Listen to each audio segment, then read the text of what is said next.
It's goodbye to fiscal orthodoxy, the Hindu. Enough of fiscal orthodoxy. Spend like there is no tomorrow. That is what the Narendra Modi government's budget for 2021-22 seems to signal, with its fiscal deficit at 9.5% of GDP for FY21 and 6.8% in FY22. A mix. The change in fiscal stance is part of a selective departure from market orthodoxy that has marked the government's economic policy in the last few years. The government has increased duties on some imports in order to protect and foster domestic industry. It has introduced performance-linked incentives for designated sectors, something that goes counter to market economics. The government is, however, happy to adhere to other elements of market orthodoxy, such as privatization and a greater role for foreign direct investment (FDI). To comprehend the shift in fiscal thinking, you only need to compare one document in the budget with that of previous years. This is the document titled Medium-Term Fiscal Policy cum Fiscal Strategy Statement. The document begins with a table on various fiscal indicators. In previous years, the document would give the indicators for the past 2 years as well as the projections for the next 2 years.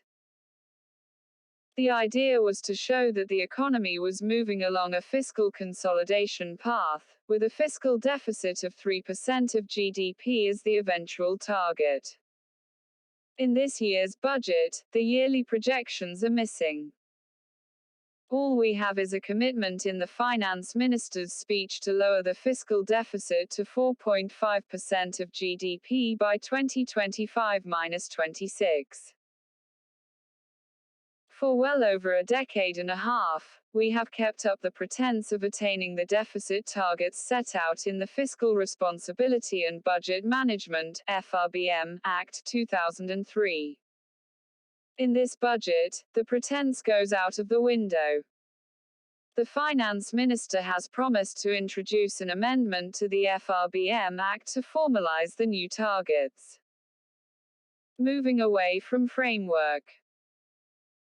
The budget thus marks an important departure from one of the key tenets of the Washington Consensus, the framework for market-oriented economics, which has dominated policymaking in most parts of the world.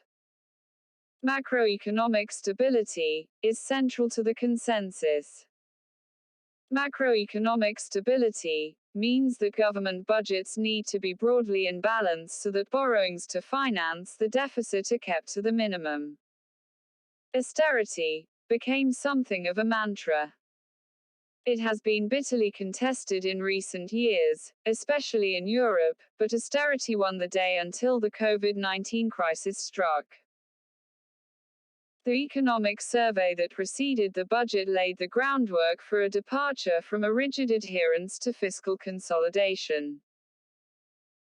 It has a quote from economist Olivier Blanchard: "If the interest rate paid by the government is less than the growth rate, then the intertemporal budget constraint facing the government no longer binds." The intertemporal budget constraint means that any debt outstanding today must be offset by future primary surpluses. Blanchard was saying that this is not true if the interest rate growth differential (IRGD), the difference between the interest rate and growth rate, becomes negative. In the advanced economies, as interest rates have turned negative, Blanchard's condition has been met. So governments there do not have to worry that deficits will render public debt unsustainable. Spend more. The International Monetary Fund (IMF) and the World Bank, both flag bearers of the Washington Consensus, have been urging a departure from fiscal orthodoxy in the wake of the pandemic. Both these institutions used to be wary of any increase in the public debt to GDP ratio beyond 100%. Today, They are urging the advanced economies to spend more by running up deficits even when the debt-to-GDP ratio is poised to rise to 125% by the end of 2021. The survey argues that in India, the growth rate is higher than the interest rate most of the time. So the conventional restraints on fiscal policy need to be questioned, especially when there is a serious contraction of the sort the Indian economy faced in 2020-21. It says that, in the current situation, expansionary fiscal policy will boost growth and cause debt-to-GDP ratios to be lower, not higher.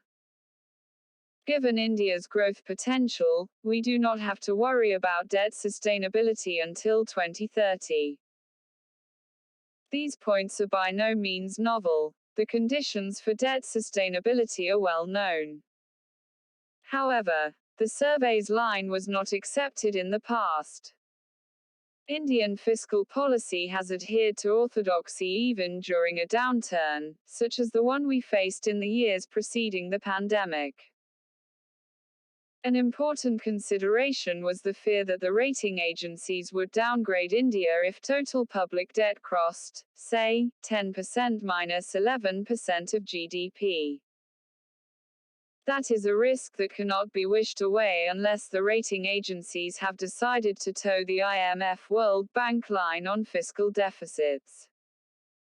Key concerns. Another concern is that a large fiscal deficit can fuel a rise in inflation. It is more than likely that a change in the fiscal consolidation targets will require a change in the inflation target of 4% set for the Reserve Bank of India. The budget makes no mention of such a possibility. Perhaps the finance minister did not want to administer too many surprises at one go. A third concern is that, with the tax-to-GDP ratio not rising as expected, the sale of public assets has become crucial to reduction in fiscal deficits in the years ahead. This is a high-risk strategy. For years now, revenues from disinvestment have fallen short of targets.